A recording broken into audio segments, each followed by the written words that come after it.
UGC net में research aptitude वही section है जहां एक सही कंसेप्ट पूरे 5-6 नंबर दिला सकता है। आज के क्वेश्चंस आपका पूरा गेम सेट कर देंगे। नमस्कार मित्रों, आज के वीडियो में हम करने वाले रिसर्च एप्टीट्यूड के सबसे महत्वपूर्ण प्रश्न जो एग्जाम में बार बार पूछे जाते हैं। हर क्वेश्चन को हम सिर्फ आंसर नहीं देंगे बल्कि कंसेप्ट भी क्लियर करेंगे ताकि आप किसी भी ट्रिकी एमसीक्यू को सेकंड में हल कर सकें। तो चलिए शुरू करते हैं उस प्रैक्टिस सेशन के साथ जो आपके मार्क्स को नेक्स्ट लेवल पर ले जाएगा। प्रश्न, एक्सियोलॉजी अनुसंधान में किसका अध्ययन करती है? ए, ज्ञान के स्रोत, बी, वास्तविकता, सी, मूल्य एवं नैतिकता, डी, भाषा संरचना। उत्तर सी, मूल्य एवं नैतिकता। व्याख्या, एक्सियोलॉजी दर्शन की वह शाखा है जो मूल्यों, नैतिकता और मूल्य निर्णयों से संबंधित होती है, जो शोध नैतिकता का आधार है। प्रश्न, अनुसंधान में बायस से क्या तात्पर्य है? ए, सांख्य की गणना, बी, निष्पक्ष दृष्टिकोण, सी, पक्षपातपूर्ण झुकाव, डी, यादृच्छिक चयन। उत्तर सी, पक्षपातपूर्ण झुकाव। व्याख्या, बायस वह स्थिति है जहां शोधकर्ता की व्यक्तिगत धारणाएं या झुकाव निष्कर्षों को प्रभावित करते हैं। प्रश्न, संकल्पनात्मक रूपरेखा का मुख्य कार्य क्या है? ए, परिणाम लिखना, बी, शोध चर के संबंध दिखाना, सी, डेटा संग्रह करना, डी, निष्कर्ष निकालना। उत्तर बी, शोध चर के संबंध दिखाना। व्याख्या, संकल्पनात्मक रूपरेखा यह स्पष्ट करता है कि स्वतंत्र और आश्रित चर आपस में कैसे जुड़े हुए हैं। प्रश्न, अनुसंधान में पीयर रिव्यू का उद्देश्य? ए, शोध को रोकना, बी, गुणवत्ता और विश्वसनीयता सुनिश्चित करना, सी, शोधकर्ता को दंड देना, डी, डेटा हटाना। उत्तर बी, गुणवत्ता और विश्वसनीयता सुनिश्चित करना। व्याख्या, पीयर रिव्यू में विषय विशेषज्ञ शोध की वैज्ञानिक गुणवत्ता, वैधता और मौलिकता की जांच करते हैं। प्रश्न, क्रॉस सेक्शनल स्टडी क्या दर्शाती है? ए, दीर्घकालिक अध्ययन, बी, एक समय बिंदु पर अध्ययन, सी, प्रयोगशाला अध्ययन, डी, ऐतिहासिक अध्ययन। उत्तर बी, एक समय बिंदु पर अध्ययन। व्याख्या, क्रॉस सेक्शनल रिसर्च में डेटा एक ही समय पर एकत्र किया जाता है। प्रश्न, अनुसंधान में वेरिएबल का अर्थ? ए, स्थिर तत्व, बी, बदलने वाला तत्व, सी, निष्कर्ष, डी, सीमा। उत्तर बी, बदलने वाला तत्व। व्याख्या, वेरिएबल वह तत्व है जिसका मान बदल सकता है और जो शोध परिणामों को प्रभावित करता है। प्रश्न, परतंत्र चर क्या होता है? ए, जो नियंत्रित किया जाता है, बी, जो बदला जाता है, सी, जो परिणाम के रूप में बदलता है, डी, जो स्थिर रहता है। उत्तर सी, जो परिणाम के रूप में बदलता है। व्याख्या, परतंत्र चर वह है जिस पर इंडिपेंडेंट वेरिएबल स्वतंत्र चर का प्रभाव पड़ता है। प्रश्न, अनुसंधान में एथिकल क्लियरेंस मतलब नैतिक स्वीकृति क्यों आवश्यक है? ए, समय बचाने के लिए, बी, प्रतिभागियों की सुरक्षा हेतु, सी, सैंपल बढ़ाने हेतु, डी, परिणाम बदलने हेतु। उत्तर बी, प्रतिभागियों की सुरक्षा हेतु। नैतिक स्वीकृति यह सुनिश्चित करता है कि शोध मानवीय मूल्यों और अधिकारों का उल्लंघन न करे। प्रश्न, प्लेगरिज्म का सही अर्थ? ए, संदर्भ देना, बी, मौलिक लेखन, सी दूसरों के कार्य को अपना बताना, डी डेटा संग्रह। उत्तर सी दूसरों के कार्य को अपना बताना। व्याख्या। प्लेगरिज्म शैक्षणिक अपराध है जिसमें बिना श्रेय दिए किसी और के विचार या लेख का उपयोग किया जाता है। प्रश्न। रिसर्च प्रपोजल का मुख्य उद्देश्य। ए परिणाम बताना, बी शोध की योजना प्रस्तुत करना, सी निष्कर्ष प्रकाशित करना, डी डेटा हटाना। उत्तर बी शोध की योजना प्रस्तुत करना। व्याख्या। रिसर्च प्रपोजल में उद्देश्य, समस्या, विधि और अपेक्षित परिणाम बताए जाते हैं। प्रश्न। पैराडाइम शब्द का प्रयोग अनुसंधान में किस अर्थ में किया जाता है?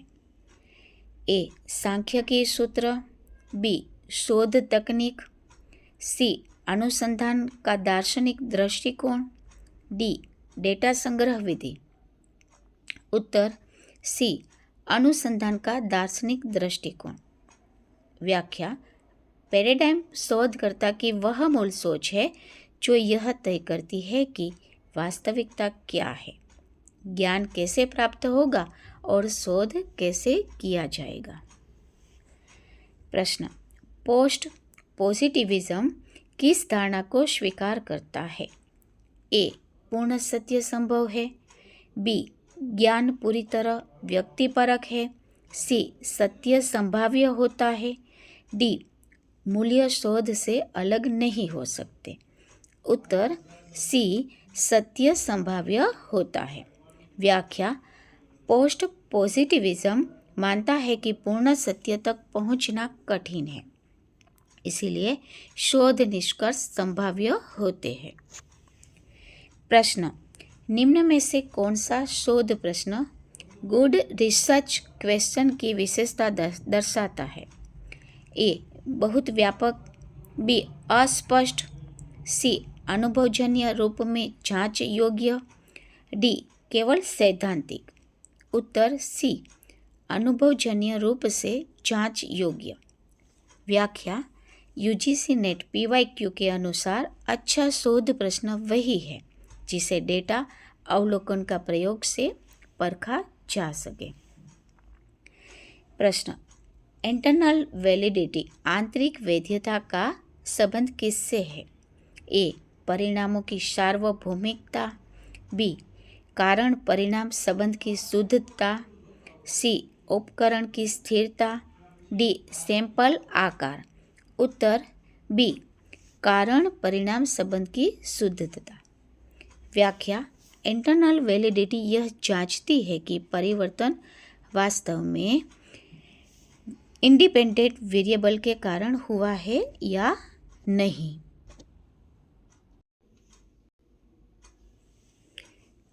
प्रश्न।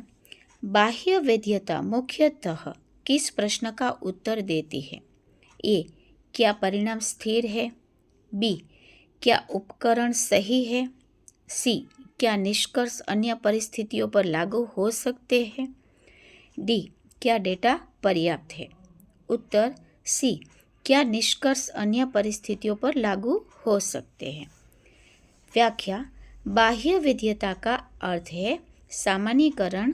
क्या शोध के निष्कर्ष व्यापक जनसंख्या पर लागू होंगे? प्रश्न। हॉर्थोन इफेक्ट किससे संबंधित है? ए सैंपल चयन, बी प्रतिभागियों के व्यवहार में परिवर्तन, सी उपकरण की त्रुटि, डी सांख्यिकीय त्रुटि। उत्तर बी प्रतिभागियों के व्यवहार में परिवर्तन। व्याख्या। जब प्रतिभागी यह जानते हैं कि उन पर अध्ययन हो रहा है तो उनका व्यवहार बदल जाता है, इसे हॉर्थोन इफेक्ट कहते हैं। प्रश्न। अनुसंधान में कंट्रोल ग्रुप का मुख्य उद्देश्य। ए परिणाम बढ़ाना, बी तुलना का आधार देना, सी सैंपल कम करना, डी डेटा हटाना। उत्तर बी तुलना का आधार देना। व्याख्या। कंट्रोल ग्रुप के बिना यह पता नहीं चल सकता कि परिवर्तन प्रयोग के कारण हुआ है या अन्य किसी कारण से। प्रश्न, डबल ब्लाइंड एक्सपेरिमेंट में कौन कौन अज्ञात रहते हैं? ए, केवल शोधकर्ता, बी, केवल प्रतिभागी, सी, शोधकर्ता और प्रतिभागी दोनों, डी, विश्लेषक और पर्यवेक्षक। उत्तर सी, शोधकर्ता और प्रतिभागी दोनों। व्याख्या, डबल ब्लाइंड डिज़ाइन बायस को न्यूनतम करता है क्योंकि दोनों पक्षों को उपचार की जानकारी नहीं होती। प्रश्न, संचालन का अर्थ। ए, अवधारणा को हटाना, बी, अवधारणा को मापने योग्य बनाना, सी, डेटा विश्लेषण, डी, रिपोर्ट लेखन। उत्तर बी, अवधारणा को मापने योग्य बनाना। व्याख्या, एब्स्ट्रैक्ट कॉन्सेप्ट्स जैसे बुद्धिमत्ता, अभिप्रेरणा को व्यवहारिक संकेतकों में बदलना संचालन कहलाता है। प्रश्न, नल हाइपोथेसिस का दार्शनिक आधार किससे जुड़ा हुआ है? ए, व्याख्यावाद, बी, प्रत्यक्षवाद, सी, रचनावाद, डी, आलोचनात्मकवाद। उत्तर बी, प्रत्यक्षवाद। व्याख्या, नल हाइपोथेसिस वस्तुनिष्ठता, मापन और परीक्षण पर आधारित होती है। प्रश्न, विश्वसनीयता अंतराल क्या दर्शाता है? ए, निश्चित मान, बी, त्रुटि, सी, अनुमानित मानों की सीमा, डी, जनसंख्या का आकार। उत्तर सी, अनुमानित मानों की सीमा। विश्वसनीयता अंतराल यह बताता है कि किस सीमा के भीतर वास्तविक पॉपुलेशन पैरामीटर होने की संभावना है। प्रश्न, गुणात्मक सार्थकता बढ़ाने के लिए कौन सा उपाय उपयुक्त है?